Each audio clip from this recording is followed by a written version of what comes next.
రామాయణంలో రావణుడు, మేఘనాథుడు మరియు కుంభకర్ణులు అంతం గురించి అందరికీ తెలుసు. కానీ నేటికి ఒక ప్రశ్న అందరిలోనూ ఆసక్తిని రేకెత్తిస్తుంది.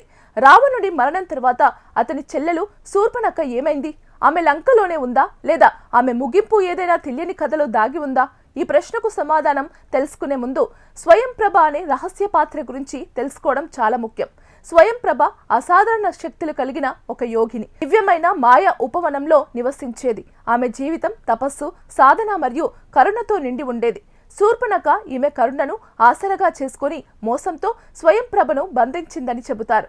ఒక గూఢతాంత్రిక విద్య ద్వారా ఆమె శక్తులను లాక్కొని ఆ మాయ ఉపవనానికి యజమానిగా మారింది. రాముడు మరియు లక్ష్మణులపై ప్రతీకారేచ్ఛతో రగిలిపోతున్న శూర్పణఖ ఆ ఉపవన శక్తిని వారిని దెబ్బతీయడానికి ఉపయోగించాలనుకుంది. సీతాదేవి వెతుకులాటలో హనుమంతుడు, అంగదుడు, జాంబవంతులు దక్షిణ దిశగా వెళ్తున్నప్పుడు విధి వారిని ఆ మాయ ఉపవనానికి తీసుకెళ్లింది. అక్కడ వారు స్వయంప్రభను బంధ విముక్తురాల్ని చేశారు. స్వేచ్ఛ పొందిన వెంటనే స్వయంప్రభ తన శక్తులతో శూర్పణఖను అదే మాయాజాలంలో ఖైదు చేసింది. హనుమంతుడి సలహా మేరకు ఆమెను చంపకుండా దండనగా బంధిని చేశారు. ఆ తర్వాత స్వయంప్రభ హనుమంతుడి బృందాన్ని ఒక మాయా మార్గం ద్వారా సముద్ర తీరానికి చేర్చింది. దీనివల్ల వారి వారాల ప్రయాణం క్షణాల్లో ముగిసింది. స్వయంప్రభ శూర్పణఖకు ఒక శాపం ఇచ్చిందని గాథలు చెబుతున్నాయి. నీ కళ్ళతోనే హనుమంతుడి ద్వారా నీ సోదరుడి వినాశనాన్ని చూస్తావు. ఆపై రాముడు తన అర్ధాంగి సీతను కలుసుకోవడం కూడా చూస్తావు.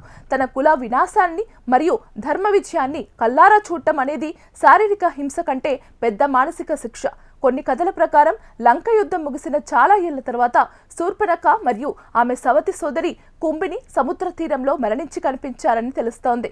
అయితే ఈ ప్రస్తావన అన్ని గ్రంథాలలో ఒకేలా లేదు. జానపద కథల్లో మాత్రం ఈ గాథ ప్రచారంలో ఉంది.